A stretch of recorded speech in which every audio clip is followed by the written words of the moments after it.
Buenos días, estimados seguidores. Soy Arturo Salas Vildoso, conductor del programa La Voz Red, producido por el Instituto de Estudios Constitucionales e Investigación en Derechos Humanos Solidaria Perú. El día de hoy, como ya lo anunciáramos, tenemos una entrevista muy importante. Vamos a contar con la presencia y participación de Dante Castro Arrasco. Él es nacido en el Callao, Chalaco, es escritor, periodista y docente peruano, ganador del Premio Literario Casa de las Américas, ganador del Premio Nacional de Educación, es abogado por la Pontificia Universidad Católica del Perú, licenciado en literatura.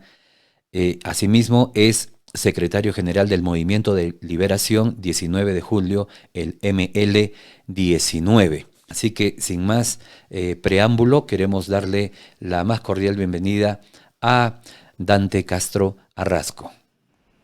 Dante, buenos días, bienvenido a La Voz Red. ¿Cómo estamos? Buenos días, Carlos. Gracias por la invitación y el espacio que nos das para expresarnos. Bueno, el agradecimiento de parte de la familia de Solidaria Perú a través de este programa La Voz Red va para tu persona. Gracias por tu tiempo. Para entrar ya en lo que implica nuestra entrevista, que estamos hablando sobre la crisis política y social que está viviendo nuestro país. Dante, cómo se entiende lo que está pasando en nuestro país? La resistencia de un sector importante de nuestra patria y al mismo tiempo la agresividad por parte del gobierno y la complacencia, ¿no? La complacencia de grupos empresariales y de élite. ¿Cuál es tu lectura de lo que está ocurriendo en el Perú, Dante? Eh, bueno, ante todo vemos con mucha preocupación la polarización que existe en el país. En el país hay una polarización de carácter antagónico, o sea, no hay manera de conciliar a los contrarios y que esto va a derivar definitivamente en luchas de mayor envergadura. No vemos de que haya un retroceso en la lucha popular, sino todo lo contrario, se ha incrementado la lucha popular. Dentro de eso, vemos también que los partidos quedaron atrás y que la lucha popular no tiene una dirección única, sino de que tiene muchas direcciones de acuerdo a las regiones y de acuerdo a los segmentos de interés que hay dentro de la lucha. Porque hay que decirlo, esto va a quedar como un capítulo muy interesante para los científicos sociales en el futuro, para los historiadores, sobre todo, para los analistas de procesos sociales. La génesis que ha tenido este movimiento popular, el carácter que ha tenido de tomar un derecho constitucional que es el derecho a la insurgencia. Y el derecho a la insurgencia es inalienable según cualquier constitución. No estamos hablando de esta constitución espuria de 1993, sino estamos hablando de una norma que es común en el derecho constitucional, que en defensa del Estado de Derecho el pueblo tiene derecho a la insurgencia. Entonces el pueblo está haciendo uso de un derecho que le corresponde. No es precisamente una falta, ni un delito, ni un conjunto de delitos tampoco, sino lo que vemos es un derecho que está siendo ejercido por el pueblo y sobre todo el derecho a la manifestación, a la movilización, que está siendo castigado con la muerte. O sea, este no es un gobierno legítimo, este es un gobierno fascista. Por lo tanto, partiendo de que estamos enfrentando al fascismo, es que puedo desarrollar el resto de ideas que seguramente van a venir con las siguientes preguntas. Claro, claro, Dante. Y a ver, algo más. ¿Cómo explicas tú? Tenemos nosotros una idea clara, pero quiero escuchar de tus palabras. ¿Cómo explicar ese doble estándar por parte de los políticos, sobre todo los políticos que están en el gobierno, llámese Ejecutivo, Congreso de la República, que por un lado hablan de la defensa de la democracia, del respeto al Estado de Derecho, del respeto a las instituciones, pero al mismo tiempo, planteando un diálogo, aplican políticas de represión extremas que han generado los muertos que todos los peruanos y peruanas conocemos, Dante? ¿Cómo explicas tú ese doble estándar por parte de los políticos nacionales? Yo no creo que tengan un doble estándar. Yo creo que los políticos nacionales tienen un solo estándar, el que lo vienen manifestando desde que el presidente Pedro Castillo fue elegido en segunda vuelta, al no permitirle acceder al gobierno, al imponerle, por ejemplo, digamos, plazos para conculcar el derecho a juramentar como presidente. A partir de ahí, ya vemos que ni siquiera había hablado el presidente y era el enemigo público número uno. Estamos conscientes de que esta situación actual también deriva no solamente de la inquina y de la hostilidad que ha tenido la derecha recalcitrante enquistada en el Parlamento, pero también Pedro Castillo es dueño de sus errores, ¿no? Y dueño de errores que han derivado en esta situación y que, por ejemplo, pudieron haber organizado mejor al pueblo desde el Estado, desde el Ejecutivo, para resistir el embate de un poder legislativo que pretendía enquistarse como la única y suprema autoridad del Estado.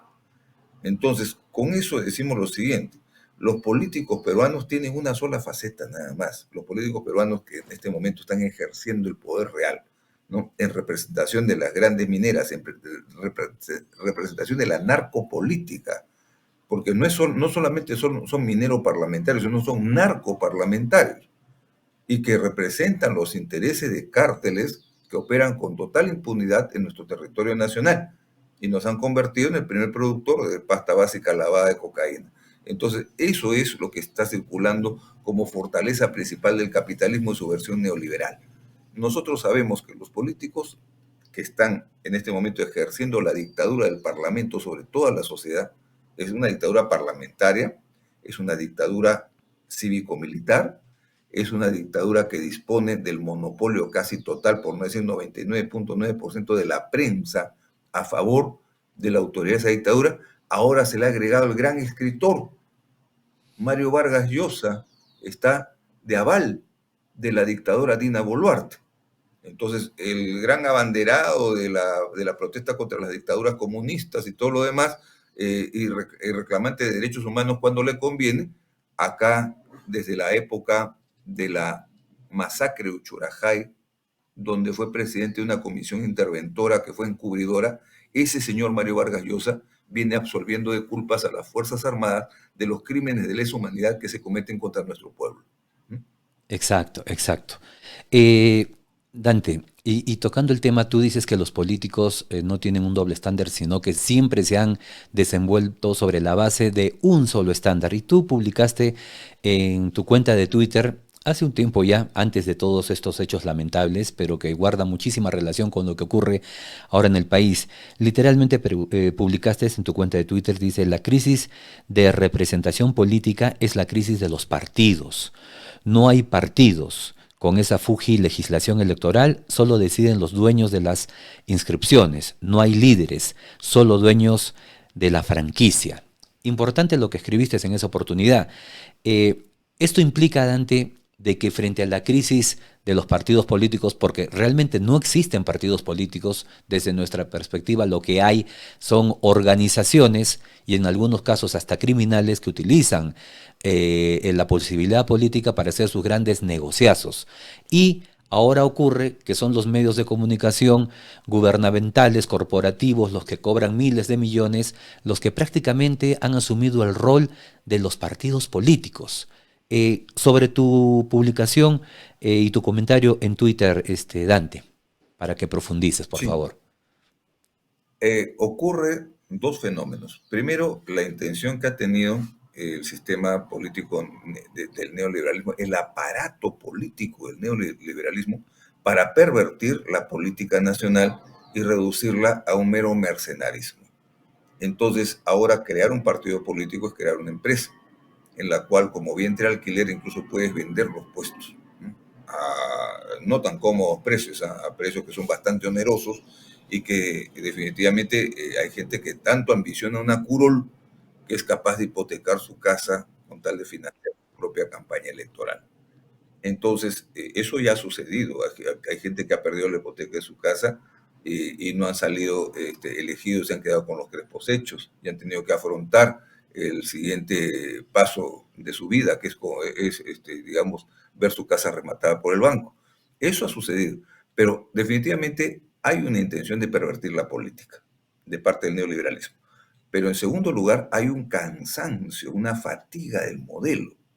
El modelo demoliberal, de democracia liberal, que es elegir y ser elegido, presencia de partidos, competencia real, si es posible hablar de eso real y honesta en elecciones. No siempre se da, ya sabemos nosotros que el Jurado Nacional de Elecciones es un mercado de pulgas en el cual se rematan porcentajes, y esa es la verdad. Hay corrupción en el Jurado Nacional de Elecciones, hay corrupción en la OMPE, y eso también nos demuestra una fatiga de un sistema político de democracia representativa. La democracia representativa llegó a fatigarse y llegó a demostrar todas sus fisuras. Ya no rinde más como modelo. No ha sido la solución en toda América Latina. En la historia de América Latina, la democracia representativa no ha resuelto los grandes problemas de las clases sociales inferiores, por ejemplo, ¿no? Tampoco la democracia representativa nos ha otorgado un Estado plural en el cual tenga acceso cualquier ciudadano a elegir y ser elegido. Definitivamente eso no se ha dado. Entonces, frente a la fatiga de la democracia representativa, también ocurre una crisis de los partidos políticos. El sistema de partidos ha entrado en crisis. La representatividad política ha entrado en crisis. No hay gente que represente a muchedumbres, por ejemplo. Y también hay una carencia terrible de debates ideológicos, no solo en el Parlamento. Si usted asiste al canal del Parlamento es para expectar insultos, pero no debates ideológicos. No hay debate, no hay polémica de ideas, ¿no? Sino, recordemos las polémicas entre Héctor Cornejo Chávez y Luis Bedoya Reyes, por ejemplo, la polémica de Alan García con Díaz Canseco, por ejemplo. Asistíamos nosotros al despertar de una democracia endeble después de una dictadura militar de Bermúdez, ¿no? Pero se abrían grandes debates. La Asamblea Constituyente de 1979, la única que ha dado una constitución algo democrática, podríamos decir, algo ajustado al Estado de Derecho, esa Asamblea menudeó en debates, abundó en debates ideológicos. Ahora no tenemos presencia de ideólogos en el Parlamento, tenemos presencia de gente insultante, airada, vulgar, ¿no? Que lo único que hacen es dar rienda suelta a sus pasiones más personales en el Parlamento. Incluso tenemos parlamentarios violadores, con eso le digo todo, ¿no? Hay parlamentarios violadores, hay parlamentarios narcotraficantes, hay parlamentarios consumidores. Lo digo yo porque he trabajado en seguridad del Parlamento, ¿no? Hay parlamentarios consumidores, ¿no? De clorhidrato de cocaína, lo decimos muy bien. No quiero recordar a Chirino Soto, cuya hija está insultando en el Parlamento, no trabaja, insulta en el Parlamento nada más, y Chirino Soto era un alcohólico consuetudinario, así se presentaba ebrio a los debates. Entonces, eso nos da una radiografía no solamente de la fatiga del sistema, sino que el sistema ha derivado en un sistema sin liderazgos, sin representatividad y sin partidos, porque los partidos efectivamente se convierten en franquicias que uno utiliza no solamente para llegar a espacios de poder, sino también para alquilar y vender los puestos. Entonces, el dueño de la franquicia, el dueño de la inversión, se convierte en un caudillo. Y eso en izquierdas como en derechas ha hecho mucho daño a la democracia en el país. Dante, has tocado sobre la base de tu respuesta un tema también importante. Quisiera conocer tu opinión sobre el particular. Señalas que la Constitución del 79, vamos a decir que entre todas las constituciones históricas del país, deviene en una constitución algo mucho más democrática y que fue consecuencia de una asamblea constituyente. La pregunta, Dante, sería, como político, ¿apuntas a la restitución de la Constitución del 79 o a la posibilidad de la convocatoria de una asamblea constituyente para la dación de una nueva Carta Magna? ¿Cuál es la posición de Dante Castro? Definitivamente convocar un referéndum para establecer un periodo constitucional, o sea, tenemos que tener una asamblea constituyente, y una asamblea constituyente no de cualquier forma, o sea, no es una asamblea constituyente más. Tenemos que ampliar el espectro de la democracia para que las grandes masas y las grandes muchedumbres se sientan representadas en esa asamblea constituyente. Las naciones, las minorías étnicas, sobre todo, las minorías en todo en general, ¿no? Pero definitivamente tenemos que incidir en algo. La única constitución desde la cual se puede convocar a una nueva asamblea constituyente, o sea, como punto de partida, es la Constitución de 1979, porque es la última constitución realmente válida.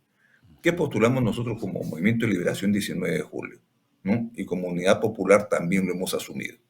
Postulamos a que tenemos que volver a la Constitución del 79 para desde ahí convocar a una nueva Asamblea Constituyente. No significa quedarnos con la Constitución del 79.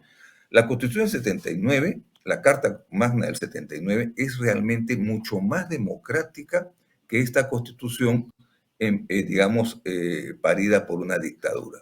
Una Constitución parida por una dictadura es una Constitución nula. Por lo tanto, declaramos la nulidad de la Constitución de 1993, no de ahora. Desde el año 1998 estamos declarando la nulidad de la Constitución de 1993, ¿no? Por, digamos, falla de origen, ¿no? La dictadura convocó a un Congreso Constituyente Democrático donde no estuvo representado el pueblo peruano. Estuvieron representadas las fuerzas que coincidían con el dictador de turno, que era Alberto Fujimori, ¿no? Y el mecanismo del Congreso Constituyente Democrático fue manejado por Vladimiro Montesinos. ¿Para qué? Para subordinar a los partidos políticos y para comprar constituyentes y comprar bancadas dentro de la Asamblea Constituyente. Y compró. Están las imágenes donde Vladimiro Montesinos compra voluntades, compra dueños de la prensa, compra parlamentarios y también reconoce haber comprado políticos. Entonces, después de esos antecedentes que tiene la Constitución del 93, solamente podemos declarar su nulidad por carecer de las mínimas bases que merecía un Estado de Derecho. En cambio, la Constitución de 1979 tiene mayor cantidad de derechos laborales reconocidos. Tiene mayor consonancia, por ejemplo, con, digamos, con un modelo de desarrollo sostenible, mayor coincidencia con un modelo de desarrollo sostenible. Entonces, si nos quedáramos en la Constitución de 1979, podríamos ser acusados de anacrónicos, ¿ya? Pero por intereses, ¿no? Por intereses creados. Porque cuando yo reclamo jubilación, o por lo menos estabilidad laboral, y no seguir siendo un tercero contratado por la universidad donde trabajo, lo que me van a decir que soy anacrónico. Y estoy pidiendo cosas obsoletas, como es la jubilación y como es la estabilidad laboral. Entonces, de acuerdo con los intereses de quien lo mire, estos son tópicos anacrónicos o en todo caso obsoletos. En realidad no queremos retroceder a una constitución antigua, sino partir de la última constitución realmente democrática para convocar a un referéndum que haga válido la convocatoria a una nueva asamblea constituyente. Eso le han puesto demasiados candados en la Constitución de 1993. Por lo tanto, la actual Constitución, la Constitución vigente, realmente no nos sirve para democratizar el país. Para democratizar el país tenemos que recurrir a la última Carta Magna, que se parece a un pacto social. Eso es. Claro, y lo que refleja la Constitución del 93 sobre la base de su capítulo económico es de que se reafirme ese hecho histórico que nos dice que los que más tienen, pues tienen más, y los que menos tienen, tienen mucho menos que antes. Y sería muy importante, Dante, abrir el debate sobre la base de si deberíamos regresar a la del 79 para a partir de allí convocar a una asamblea, ¿no? O simplemente procurar la dación de una nueva Carta Magna. ¿Por qué es importante abrir el diálogo y el debate? Porque, como tú señalas y como lo entendemos nosotros como abogados, pretender la dación de una nueva constitución implicaría convalidar todos los actos irregulares que nacen precisamente de una constitución írrita como es la del 93, sobre todo la relacionada con los temas económicos, ¿no? Por ejemplo, los contratos ley. Sería muy importante también dialogar y debatir sobre esas dos posibilidades. Dante, hay algo muy peculiar eh, en el contexto de la violencia político y social que se está viviendo en nuestro país.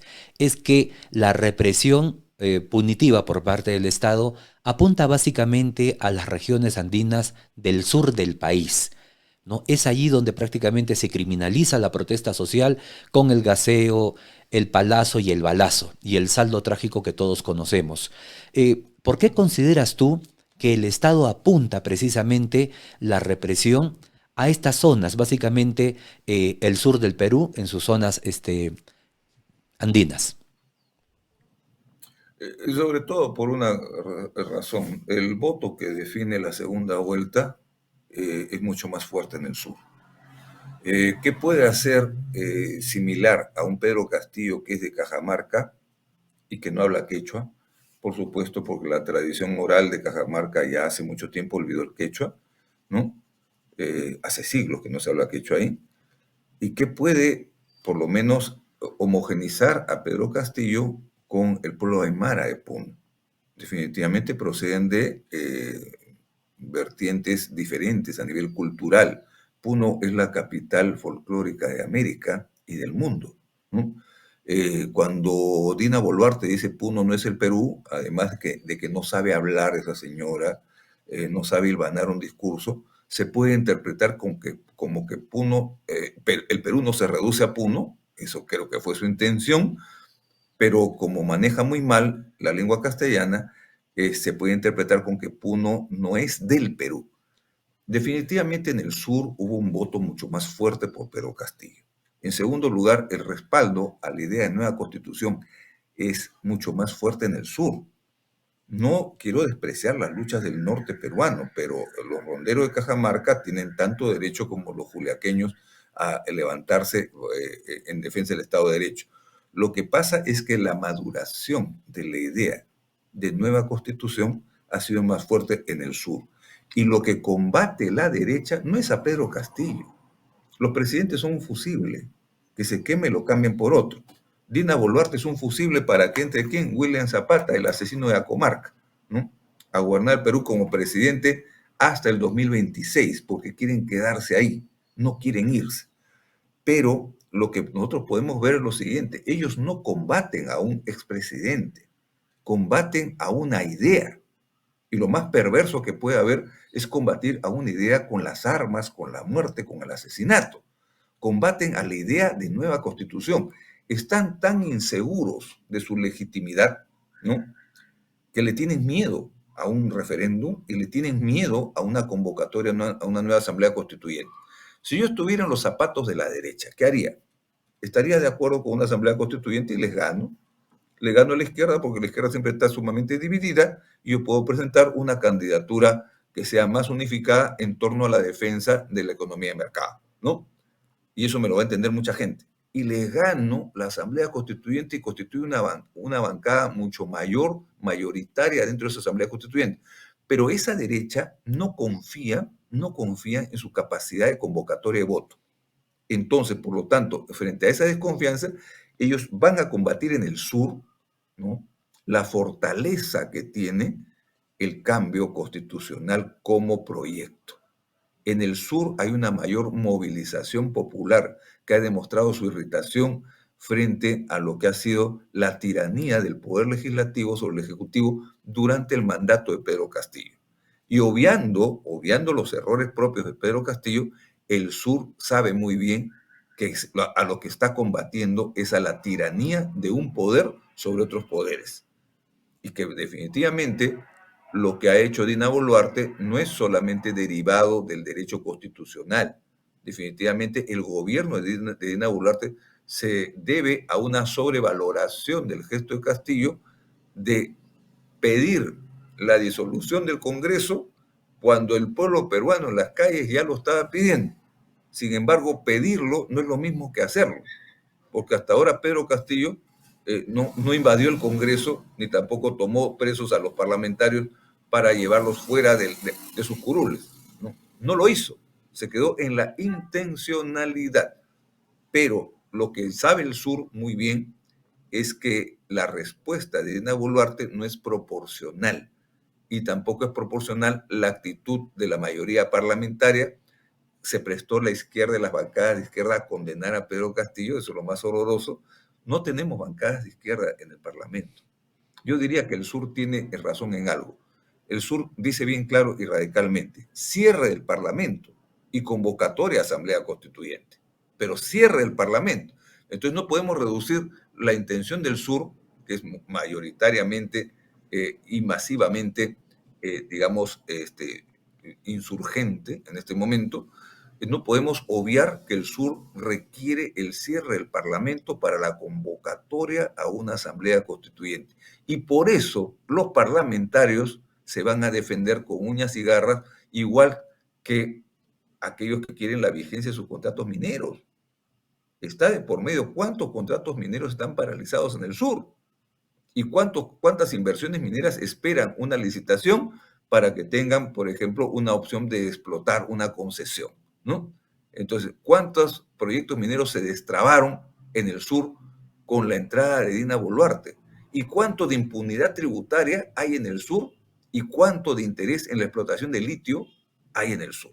Entonces, todas esas cosas hacen de que digamos, la carta del fascismo, del autoritarismo en este momento, tiene un tinte económico y tiene raíces económicas. Por lo tanto, no nos quedemos solamente en el combate político, dictadura sí, dictadura no, Pedro Castillo sí, Pedro Castillo no, sino qué intereses reales y materiales hay detrás, no solamente de la protesta popular, sino también del autoritarismo y del fascismo, ¿no? Eso es. Y el temor de las derechas eh, de consultarle vía referéndum al pueblo si quiere o no una nueva constitución se evidencia cuando pretenden, ¿no?, de manera insistente secuestrar tanto al Jurado Nacional de Elecciones como a la Oficina Nacional de Procesos Electorales, ¿no? Están aterrorizados con la idea de perder nuevamente un proceso de elecciones. Y tocando este tema, Dante, habíamos señalado al inicio de que los medios de comunicación se han convertido en el país, y esto es recurrente también en Latinoamérica, se han convertido en actores fundamentales, actores políticos fundamentales en cada nación, y el Perú no es la excepción. La pregunta sería, ¿cuál es tu opinión, tu lectura, tu visión sobre el rol que cumplen los medios de comunicación, básicamente hegemónicos, desde que se inició esa campaña, ¿no?, de derrotar o de sacar del poder a toda costa a Castillo, y luego con la llegada de Dina Boluarte a partir del 7 de diciembre? ¿Cuál es tu lectura sobre el rol de los medios de comunicación hegemónicos? Bueno, yo he trabajado en diferentes medios de comunicación y por años, ¿no? He trabajado en La República, he trabajado en Caretas, he trabajado en el semanario Cambio, del cual me enorgullezco con mi participación ahí, están mis artículos publicados. Eh, pero hoy en día, si alguien me pide mi currículum vitae, lo que obvio es la palabra periodista. Por vergüenza, me abochorna decir soy periodista. Siento realmente vergüenza de ser, digamos, comparado con este periodismo mercenario, con esta prensa amarilla, con esta televisión basura.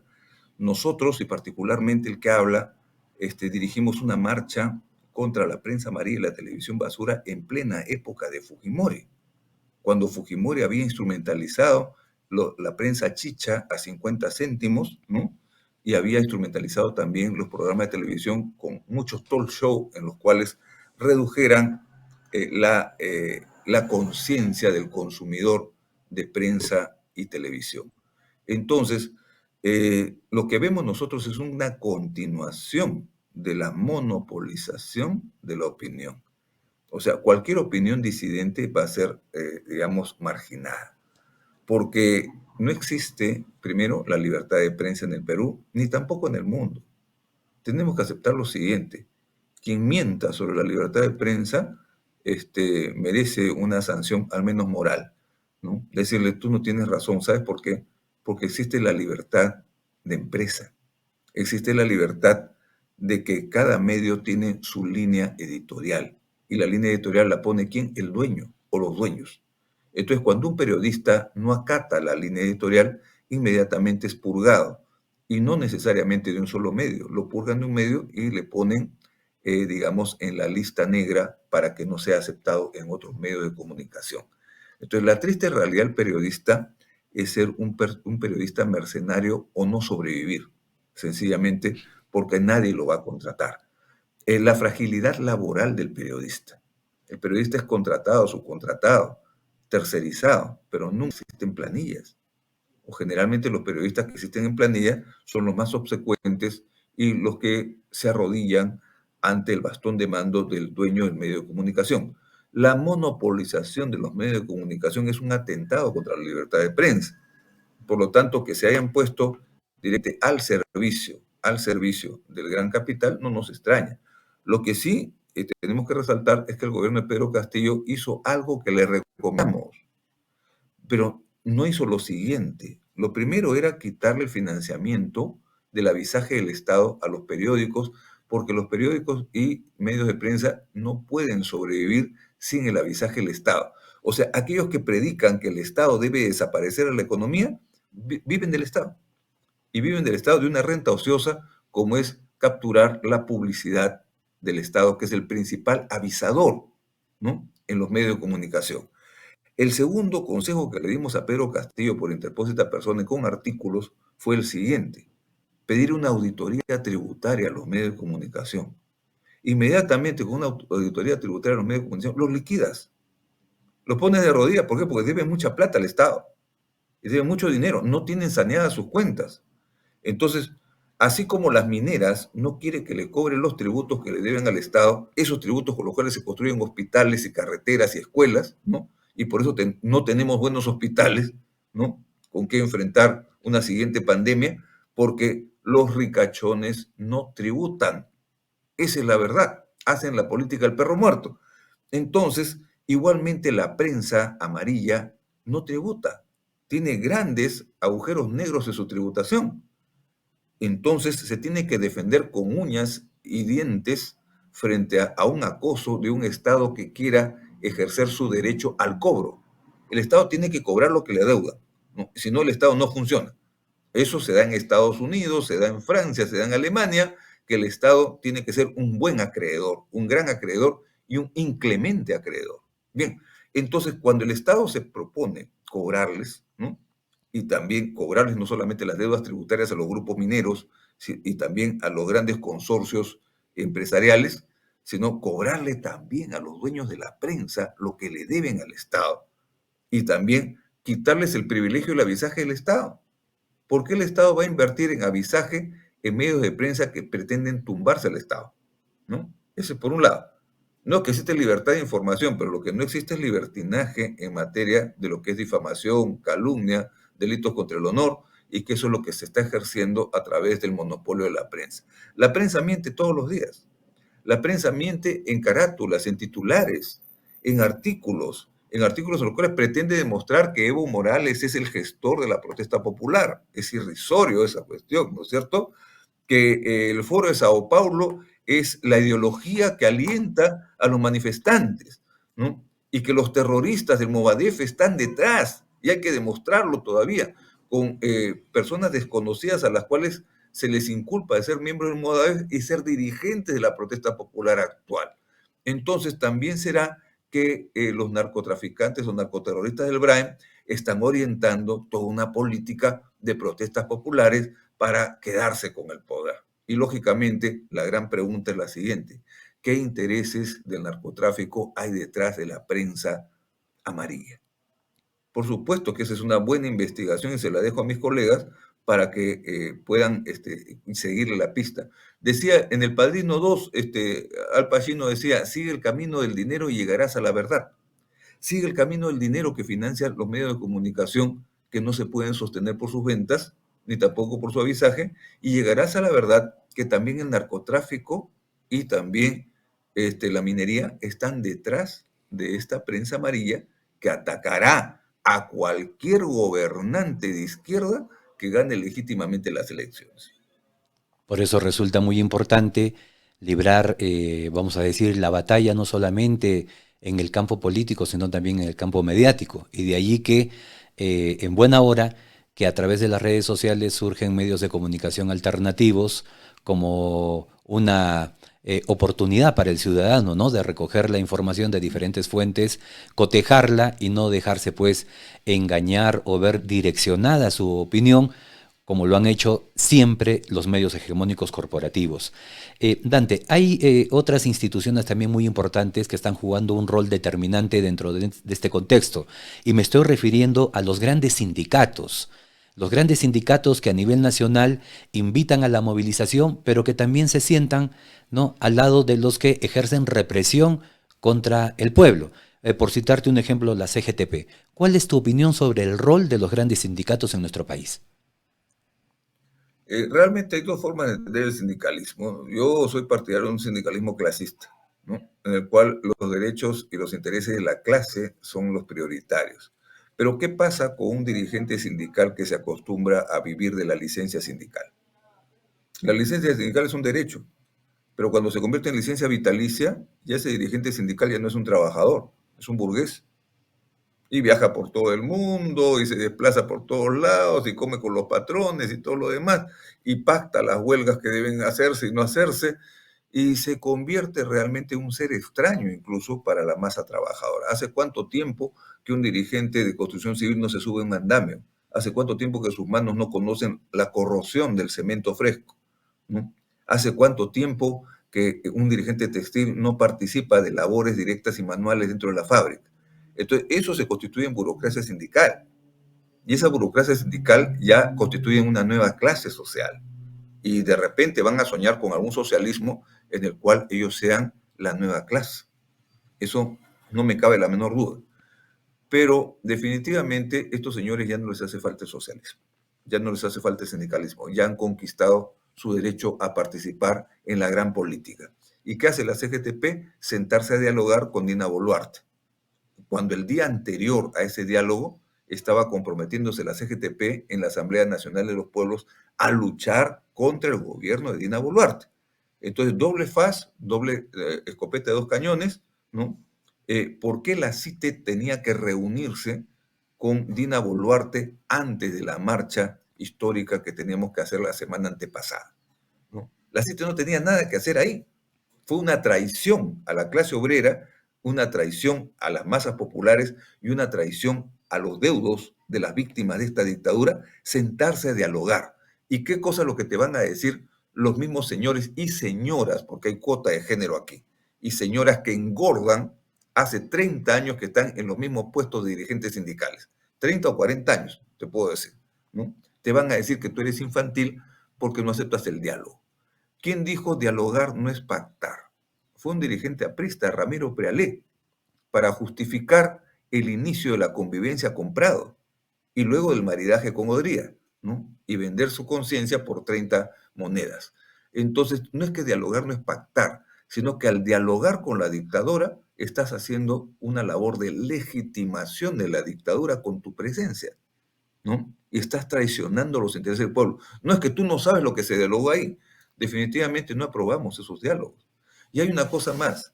Las dirigencias sindicales no están orientando esta lucha. Esta lucha ya hace tiempo que rebasó desde sus inicios no solamente a las dirigencias sindicales, sino a los partidos políticos, a los grupos organizados, y está buscando nuevas orientaciones. El pueblo rechaza realmente esos diálogos, esos acercamientos que tiene la CGTP con los gobiernos de turno. Por ejemplo, con PPK se tomaron una foto increíble y estaban tomándose una foto la dirigencia de la CGTP en la época de PPK con el primer presidente norteamericano del país, ¿no?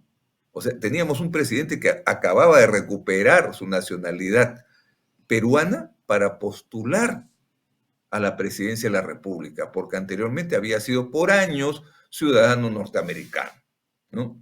Entonces, se están tomando una foto en diálogo concreto y franco con el primer presidente norteamericano. Entonces, frente a esas hazañas de la CGTP, nosotros no podemos nada más que decir que rechazamos realmente esa política de doble faz. Necesitamos de un sindicalismo proletario auténticamente clasista. Tenemos que reelaborarlo, tendremos que reconstruir la CGTP, tendremos que reconstruir la Asamblea Nacional de los Pueblos, porque ha sido convertido en caja de resonancia la CGTP. ¿A qué se comprometió con la dictadura la CGTP en sus diálogos? No se comprometió a nada. Generalmente se compromete con los gobiernos a desmovilizar. ¿Y cómo desmovilizar una marcha? Te convoco una marcha a las 9 de la mañana. Así de sencillo. Porque la marcha a las 9 de la mañana van a ir los que no trabajan. Y los que estamos trabajando a las 9 de la mañana, que tenemos que ir a las 5 de la tarde, no tenemos opción de marchar. ¿Te das cuenta? Y parten inmediatamente, por si acaso. Es decir, a las 9 en punto, 9 y un minuto, está partiendo la marcha. Para dejar atrás a todos los que vengan tarde porque vienen de sus trabajos o vienen de muy lejos. Entonces, hay miles de formas de boicotear una medida de lucha y hay miles de formas de entrar en componendas con el gobierno de turno para boicotear las medidas de lucha. Y eso, decimos, que no somos inocentes, no de ahora, sino que combatimos a las burocracias sindicales derechizadas desde que tenemos uso de razón política. Y eso se ha evidenciado en el fracaso de la última convocatoria del día viernes, en particular aquí en Arequipa. Dante, a ver, más allá de lo que se ha mencionado, Dina Boluarte invitó, ¿no? La semana pasada a diferentes líderes, entre comillas, para nosotros son capos de organizaciones, pero no son líderes políticos, para dialogar sobre quizás o seguramente plantear algunas salidas políticas a la crisis. Es decir, se sienta, ¿no? Con aquellos elementos que son o que contribuyen a que la crisis política y social se mantenga aún viva y latente en el país. ¿Cuál es tu opinión? ¿Qué consideras o crees tú que puede ocurrir luego de estas reuniones con los líderes políticos, entre comillas, Dante? Primero revela pánico. Están bajo un ataque de pánico frente a la creciente protesta popular, ¿no? La protesta popular puede tomar treguas temporales para recuperación. Por ejemplo, si yo estuviera en Juliaca, hay épocas en las cuales tiene que crecer la protesta popular y épocas en las cuales tiene que decrecer para poder, digamos, acceder a mercancías que se han quedado varadas en las carreteras, al gas que no está llegando, a insumos de primera necesidad que el pueblo tiene y que definitivamente reclama, y después volver a la batalla. Entonces, como no decrece la convocatoria a las marchas, el pánico es total en la gente que está ejerciendo el poder. El gabinete del Consejo de Ministros solamente representa a los grupos de poder económico en este momento y complace a la mayoría parlamentaria del fujimalanismo que están instaladas ahí. Que haya invitado a Keiko Fujimori a dialogar. Digamos que Keiko Fujimori está investigada y procesada por diferentes delitos y sin embargo se sienta a dialogar con la presidenta de la República. Yo recuerdo que Dina Boluarte, cuando asumió el cargo de vicepresidenta, se declaró marxista-leninista.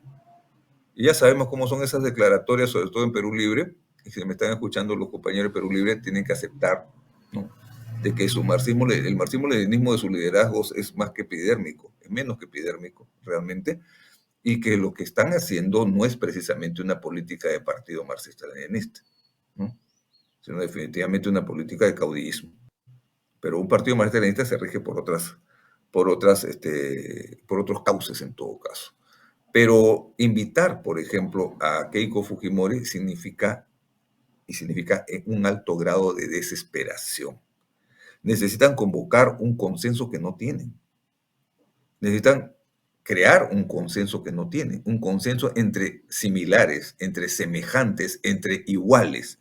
Entonces, volvamos a lo que habíamos dicho al comienzo. La elección de William Zapata como presidente del Congreso no ha sido casual.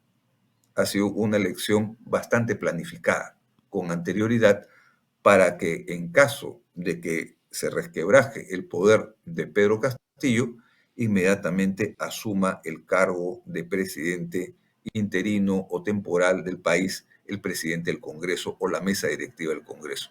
Una mesa directiva controlada por el Fujimorismo ejercería el gobierno hasta el 2026. Y como la dictadora pretende ser algo más que un fusible y no darle el cargo a William Zapata, no porque no comulgue con el masacrador de Acomarca, ¿no?, sino que ya sabemos que la primera presidenta mujer del Perú, y esto tiene que ver mucho con la cuestión de género, ¿no? Digamos que decían que cuando una mujer nos gobierne, todo va a cambiar, ya tenemos una mujer gobernándonos, y son los intereses de clase los que definen, no el género, ¿no? Son los intereses de clase que están detrás de la persona lo que define el carácter de la persona y también el carácter del cargo que está ejerciendo. Pero definitivamente Dina Boluarte no le va a disputar a William Zapata por razón de principios el gobierno. Lo va a disputar por razón de poder, por razón de cuota de poder y por razón también de intereses que ella está defendiendo ahí. Eso, partiendo de sus propios intereses como persona, ¿no?, hasta llegar a los intereses de clase que la están respaldando a ella. Quienes le han dado las garantías para que ella ejerza la presidencia de la República con total impunidad, violando los derechos humanos. Grupos de poder económico muy importantes. ¿Y quién le da las garantías a William Zapata para que sea presidente de la República, desplazando a grupos económicos de mucha importancia también y que pueden cambiar la historia del Perú o se sienten facultados para cambiar la historia del Perú? Y lo que va a hacer Dina Boluarte va a defenderse hasta que sus fuerzas se lo posibiliten. Y ya veremos a un William Zapata totalmente dialogante, convocando también a los grupos políticos, a los grupos que no han ganado las elecciones. ¿Con quién quiere gobernar Dina Boluarte? Con quienes no ganaron las elecciones, con quienes perdieron las elecciones. Porque los que perdieron las elecciones están acusando al gobierno que ella representaba de ilegitimidad desde el momento en que perdieron las elecciones, ¿no?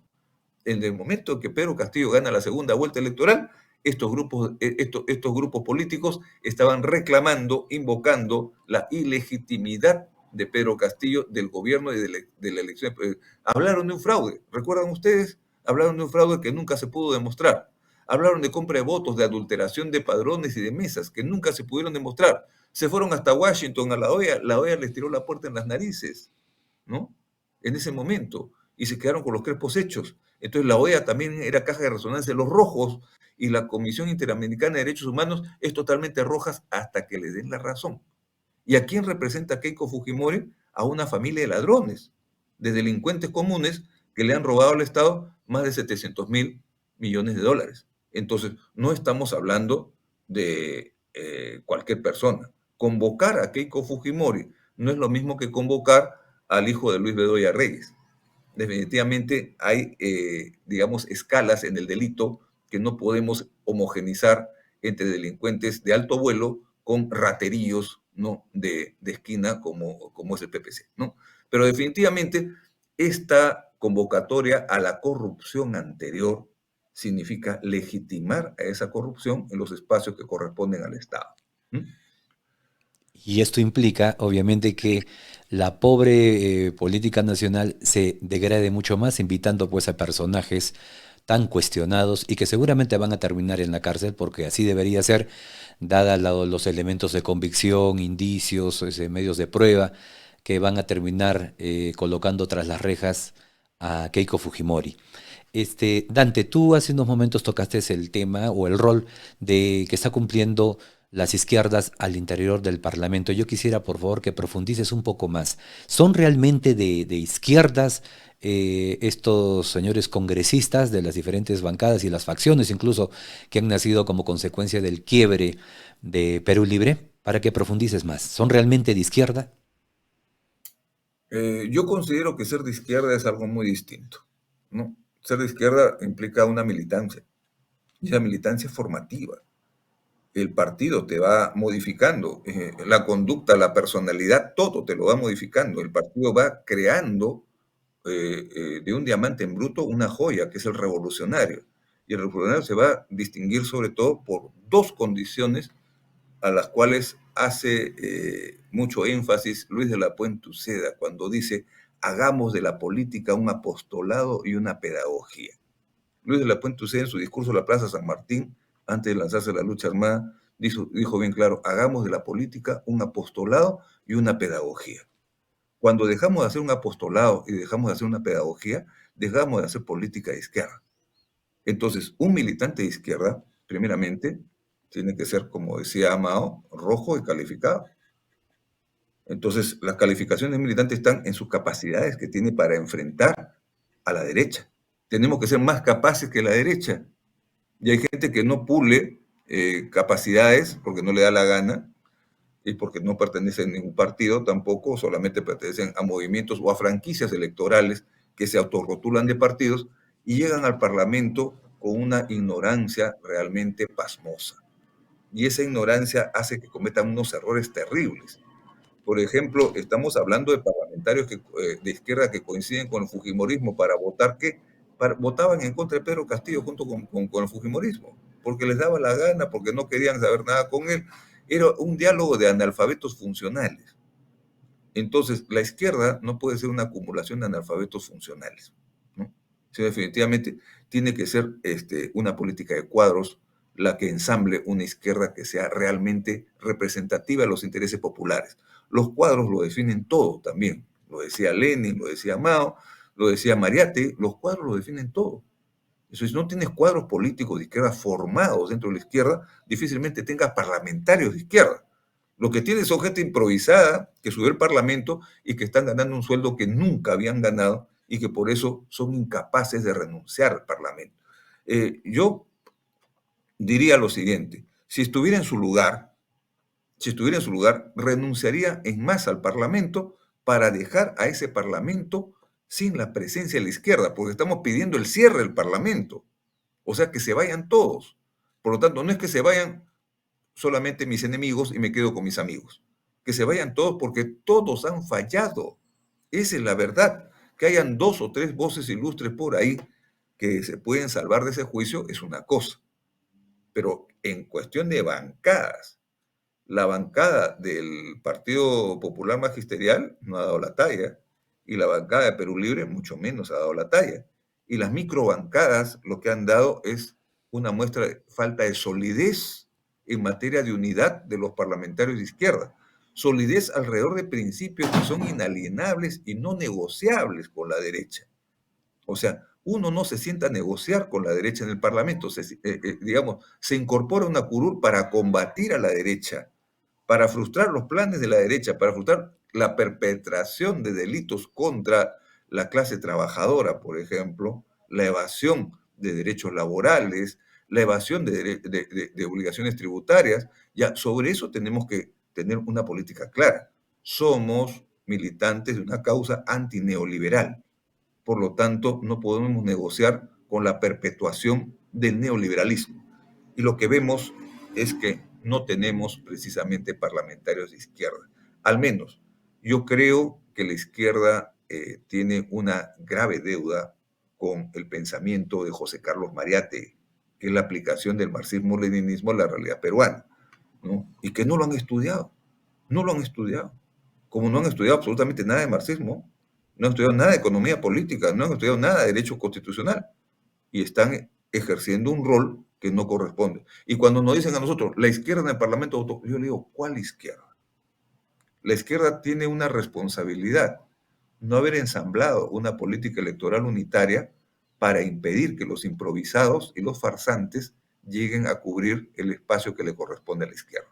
Y la izquierda tiene una responsabilidad electoral en haber perdido las elecciones municipales y regionales por falta de unidad. Por ejemplo, la izquierda tiene una responsabilidad de no haber tenido una inscripción claramente de izquierda y que sea representativa a los intereses de las grandes masas populares para llegar a ocupar curules en el Parlamento. Eso es casi una autocrítica en público que tenemos que hacer, ¿no? Eso es. Eh, Dante, hay un sector importante, sobre todo mediático, que no es muy importante para nosotros, pero sin embargo su parecer tiene incidencia en la población, que se está hablando sobre la base de la lucha de la gente en la calle, sobre una especie de desgaste social, ¿no? Ya digamos que eh, el pico está que se cae en las calles. ¿Qué esperas, tú, Dante, sobre esta lucha que obviamente no termina, no termina, pero que sí evidencia, me atrevería a decir, una especie de cansancio, ¿no? Que se mantiene en algunas regiones, básicamente, por ejemplo, en Puno, ¿no? Donde es contundente y categórica. ¿Qué esperas tú de esta lucha social de la gente en la calle? Hay dos escenarios, ¿no? Uno es Lima y otro es las provincias, ¿no? El escenario de Lima eh, es importante desde el momento que anunciamos nosotros la toma de Lima. Esa es una frase que nació de una reunión de la Asamblea Nacional de los Pueblos en la cual el ML19 postula la toma de Lima. Llamamos a la toma de Lima definitivamente, y sobre todo a alentar una segunda marcha de los Cuatro Suyos. La marcha de los Cuatro Suyos fue eficaz porque concentró todas sus fuerzas en una sola fecha. Pero es diferente, y eso lo dijo un militante nuestro, es diferente cuando se trata de una lucha prolongada. Entonces, la Marcha de los Cuatro Suyos fue una lucha de decisión rápida, poner en jaque a un gobierno, a la continuidad, al continuismo de una dictadura, ¿no? Poner contra la pared a una dictadura en una sola fecha. Y ya cuando anunciamos la segunda Marcha de los Cuatro Suyos, soltaron el video incriminador. Eso vino de los servicios de inteligencia cuando ya era insostenible la dictadura. Entonces, había que justificar con un video la huida de Fujimori al Japón, ¿no? Entonces, no lo podía hacer de otra manera porque ya estábamos nosotros convocando a la segunda Marcha de los Cuatro Suyos. Pero cuando se trata de una insurgencia prolongada, hay periodos de alza y periodos de flujo y de reflujo, y tienen que alternarse. Yo creo que una medida de lucha se desgasta cuando se le exige más de lo que puede ser. Por ejemplo, tomas la universidad. Yo recuerdo el 2004, nuestra fuerza estudiantil dirigió la lucha universitaria de los estudiantes de la UNI. El 2004 tomaron la UNI y tuvieron grandes combates con la policía, incluso policías que fueron vencidos, desarmados dentro de la UNI y todo lo demás. Eh, la lucha de la toma de la UNI tenía un periodo de desgaste en el cual había gente que decían, bueno, ya estamos un mes en lucha, 2 meses ya es demasiado, tercer mes ya perdemos el semestre académico, cuándo damos nuestros exámenes, cuándo estudiamos, ¿no? ¿Hasta cuándo la lucha? Entonces la lucha había caído en desgaste. Este ejemplo de la UNI lo doy para analizar lo que es la lucha actual. En este momento, la lucha en Lima puede entrar en reflujo, porque en Lima ya se sobrecumplió las manifestaciones. Ahora lo que corresponde es repliega a las provincias para que en cada provincia y región se replique la tarea de la insurgencia popular. Y la insurgencia popular tiene que ajustar desde sus lugares de origen, desde las provincias. Y también usted no puede mantener una medida de bloqueo un mes, porque definitivamente las masas se van a voltear contra usted. Las amas de casa tienen que consumir productos de primera necesidad que no llegan. Tienen que comprar gas que no llega o que se elevó su precio porque el transporte está difícil por las tomas de carretera, ¿no? Y hace el agosto de las mafias traficando con los alimentos. Entonces, las masas tienen un nivel de tolerancia que hay que observar cuando se conduce una lucha. Esto se dio, por ejemplo, cuando la izquierda realizó los pucallpazos, los paros regionales, los frentes de defensa de los intereses del pueblo. Teníamos que ver cuando un paro regional podía ser acatado por toda la multitud o de repente entrar en desgaste y que parte del pueblo se voltee contra la propia medida de lucha que antes habían apoyado. Entonces, la combinación de medidas de lucha tiene que ser útil para la insurgencia popular actualmente. La toma de Lima todos los días no puede ser, ¿no es cierto? Hay gente que tiene que regresar a sus provincias a trabajar, ¿no? Y si no trabajan, no comen, ¿no? Luego, el campesinado tiene que sembrar para cosechar, ¿no es cierto? Tiene que pedir fosfatos y todo lo demás para seguir sembrando y para seguir cultivando la tierra. Si no siembras ahora, no cosechas mañana. Tiene que regresar a sus tierras, ¿no? Pero luego regresa con más fuerza a la lucha popular. En este momento, por ejemplo, ¿cuántos bloqueos de carretera hay? Ahorita que estamos hablando, ¿no? En Chao Virú se está bloqueando la carretera. En Ica retornan los bloqueos de carretera, lo cual significa algo para la lucha popular. Pero sin embargo, retirarse para avanzar, yo creo que es lo más racional que puede haber al dosificar las medidas de lucha, ¿no? Correcto, Dante.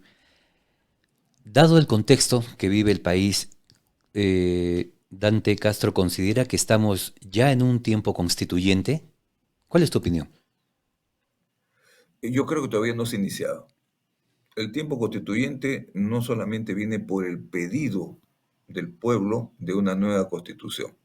Detrás del pedido de una nueva constitución está el cuestionamiento del modelo económico neoliberal. Y por eso es el pánico que tiene la clase dominante, ¿no? El creciente movimiento popular que respalda un cuestionamiento al sistema económico. Y ese sistema económico va a ser cuestionado dentro de una asamblea constituyente, porque no es lo mismo hablar de una economía de mercado que de una economía social de mercado. Incluso, a pesar que lo incluyan en la Constitución del 93, economía social de mercado es un término que es más propio de la socialdemocracia alemana que de lo que está pasando acá en el país, ¿no? Pero el tiempo constituyente yo creo que se va a iniciar en el momento en que tengamos la capacidad de convocar a un referéndum para contar con el voto popular y abrir el periodo ya de convocatoria a una nueva asamblea constituyente. Yo creo que ese es el tiempo constituyente, porque recuerdo una cosa, en 1998 el MNI, que era en realidad Patria Roja, reclamó una nueva constitución en su prensa, ¿no? y tenía una prensa que todavía se distribuía en el público, ¿no? En ese momento, la izquierda se unificaba alrededor de una nueva constitución. Y lógicamente lo que se podía hacer era desde ese momento declarar un tiempo constituyente, ¿ya? Luego llegó Ollanta al gobierno pidiendo también una nueva constitución. Llegó a ser gobernante sin mayoría parlamentaria, lo cual nos demuestra de que es muy difícil gobernar con un parlamento hostil. Pero aún así, no tuvo las agallas suficientes como para revertir esa situación, digamos, convocando al pueblo, ¿no? Y convocar al pueblo significa patear el tablero del Estado de Derecho, definitivamente, y establecer un nuevo Estado de Derecho, un nuevo pacto social, un nuevo acuerdo social, ¿no? Digamos, la Asamblea Constituyente, el Congreso Constituyente Democrático que parió la Constitución de 1993 no fue democrático, para comenzar por ahí. No fue de amplia convocatoria, no fue legítimo. Por lo tanto, tenemos todo el derecho de desconocer la vigencia de la última Constitución.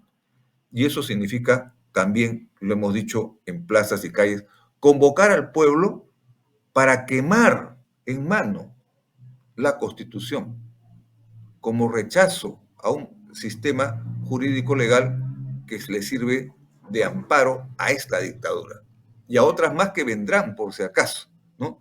Entonces, ahí sí estaríamos ya iniciando un periodo que se llama tiempo constituyente. Necesitamos madurar la idea de nueva constitución, necesitamos masificarla aún más todavía por una constitución plurinacional, pluricultural, plurilingüe, a una constitución auténticamente democrática y soberana. Porque ¿de qué soberanía podemos hablar ahora si tenemos 9 bases militares norteamericanas en suelo peruano? Tenemos 9 bases, o sea, el Perú ya no es semicolonial, como decía Mariátegui, porque decía, somos semicoloniales porque no estamos invadidos como Panamá, lo dice Mariátegui. Pero en este momento el Perú está invadido. Y está invadido porque los últimos 5 gobiernos, entre comillas, democráticos, les han dado pase a las tropas norteamericanas para que se empoderen de territorio nacional. Primero era contra el Plan Colombia, luego en preparación a una guerra de invasión a Venezuela. Luego dijeron de que era para controlar el narcotráfico, pero las tropas norteamericanas están aquí, están empoderadas. ¿Y cuántos conocemos nosotros de cuál es el número de efectivos militares norteamericanos en el Perú? O sea, seguimos siendo el patio trasero, pero ahora ya no somos semicoloniales, somos neocoloniales. Por lo tanto, una constitución de nuevo tipo, una constitución que nazca de un pacto social, de un acuerdo social, tiene que ser una constitución que garantice la soberanía del país y que los recursos del país sean principalmente para beneficiar a sus habitantes. Que el gas que debería surtirse a todos los peruanos, en el sur principalmente, no sea vendido al extranjero para que los peruanos paguemos el gas más caro de la región. O sea, nosotros somos productores de gas, pero pagamos el gas más caro de la región. Falta de soberanía sobre los recursos naturales, por supuesto. Falta de soberanía sobre las riquezas y las materias primas, porque somos un país primario exportador. Para dejar de ser un país primario exportador, necesitamos una nueva constitución. Una constitución que garantice, por ejemplo, un plan de desarrollo sostenible. Podemos seguir conviviendo en naturaleza o con la naturaleza con esta ciencia incorporada por el neoliberalismo con esta tecnología. Esta tecnología es enemiga del desarrollo sostenible. Que garantizar, por ejemplo, garantizar la soberanía tecnológica. Ese es uno de los anhelos que tiene nuestra izquierda para una nueva constitución, la soberanía tecnológica. Porque hay tecnología que se produce en el país, pero no se le hace caso por importar tecnología. Tenemos que garantizar la soberanía alimentaria. El Perú es un importador de alimentos y de alimentos que se producen en el Perú. Lógicamente, le cupo a Alan García la responsabilidad en su primer gobierno de hacer quebrar a los arroceros de Tarapoto, de Juanjuy y de toda la Amazonía peruana. ¿Qué hicieron los arroceros que quebraron? Unos se dedicaron a la coca y otros se fueron a militar directamente en la subversión, ¿no? Porque no comenzaron a importar arroz de Malasia, de Indonesia, ¿no? Y de otros lados, para sustituir al arroz peruano. ¿Quiénes se ganan la buena pro de esas ventas? Las mafias que están enquistadas en los ministerios.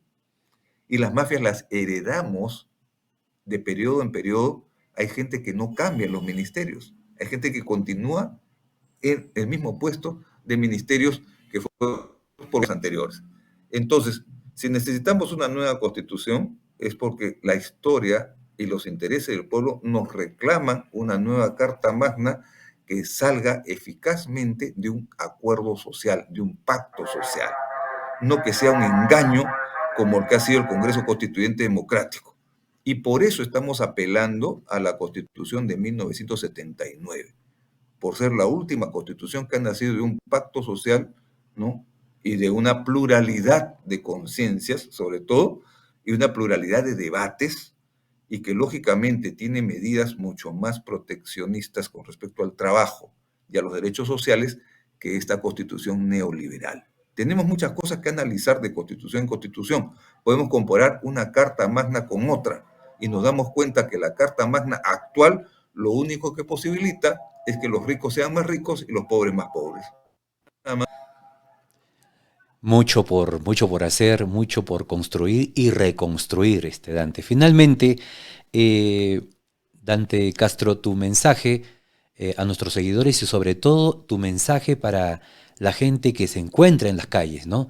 Enarbolando esa bandera de lucha que no está dispuesta a claudicar, pero tu mensaje también para aquellos que quieren que nada cambie, ¿no? Que todo sea eterno, ¿no? Que no haya de ninguna manera la posibilidad de reestructurar mínimamente nada en cuanto a ellos no les interese. Tu mensaje, por favor, Dante. Sí, en cuanto a la gente que no quiere que cambien las cosas es porque le está yendo bien, ¿no?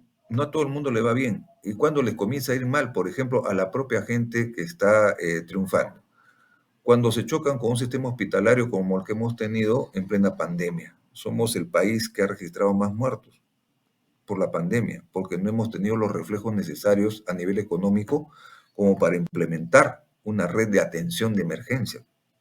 No habían camas UCI, no habían balones de oxígeno, se vendieron a precios millonarios los balones de oxígeno, o sea, usufructuando el dolor humano, ¿no?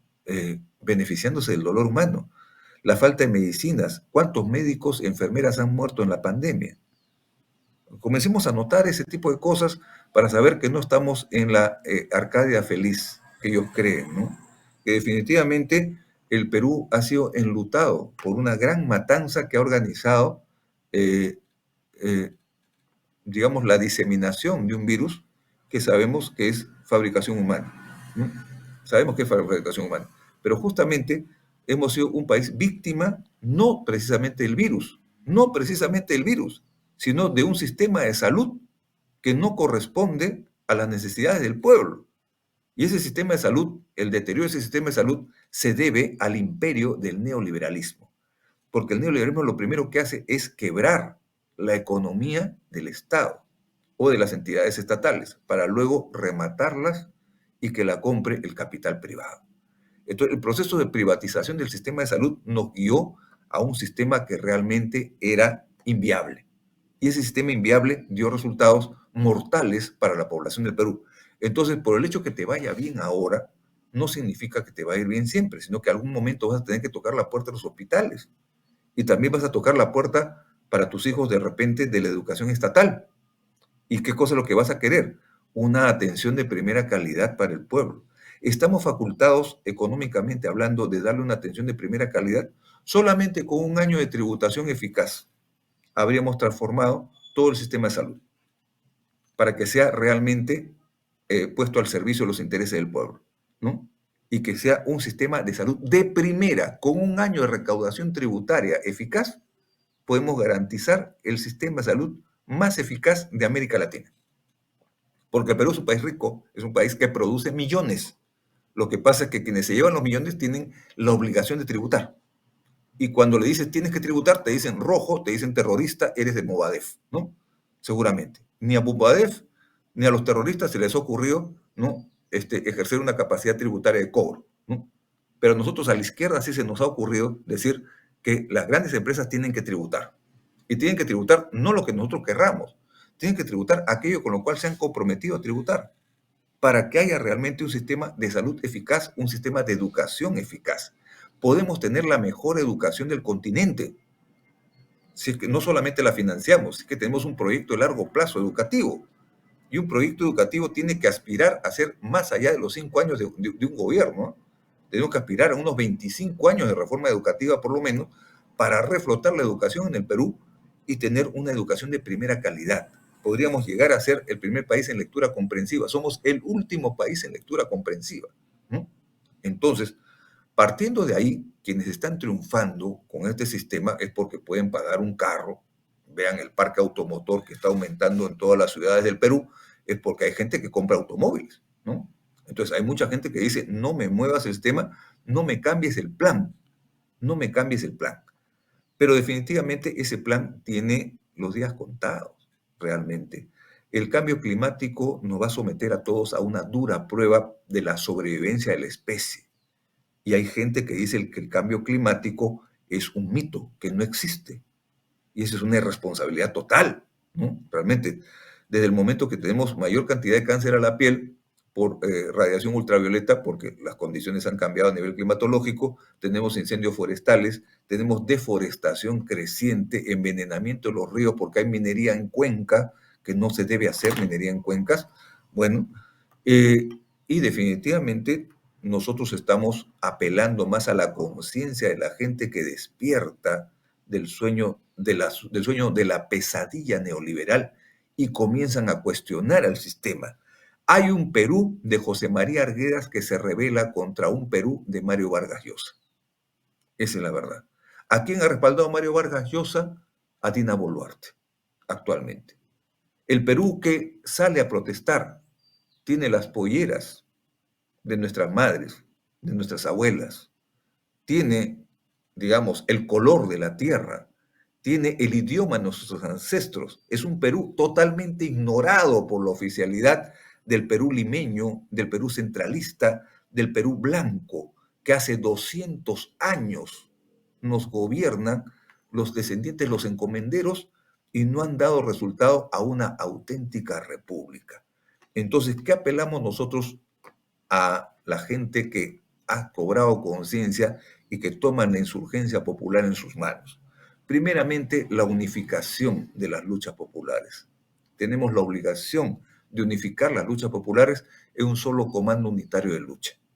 Si eso es posible, o por lo menos el esfuerzo vale la pena, vamos a tener como resultado una mayor planificación de los golpes que hay que darle a la derecha, a sus secuaces, a los delincuentes comunes que administran el Estado en este momento.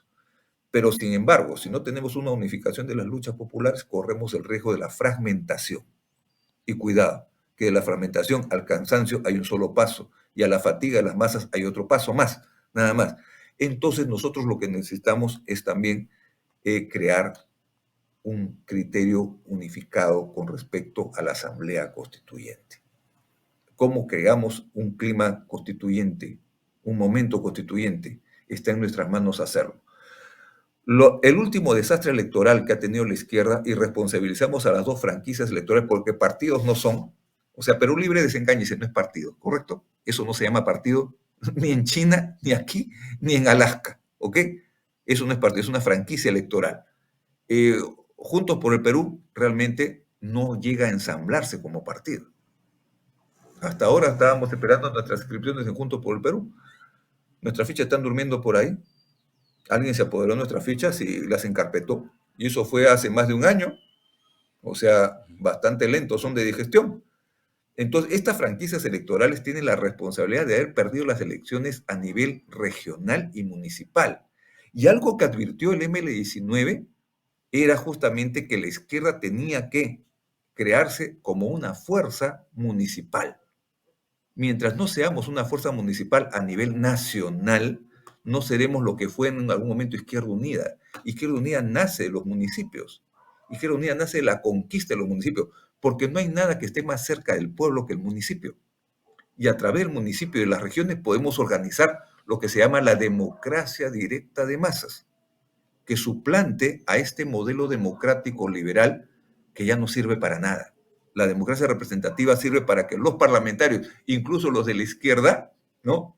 Que se la dan muy señoritos y muy capaces, ¿no? Y son secuaces del actual gobierno, de una u otra manera, estos parlamentarios de derechas y de izquierdas se enriquezcan más, tienen más plata, y no quieren abandonar las curules y ya se creen por encima de las masas.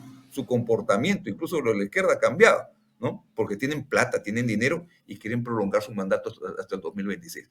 No me digan que no los hemos visto muy bien y sabemos cuál es su intención. Pero la izquierda tiene una autocrítica que hacer, ¿no?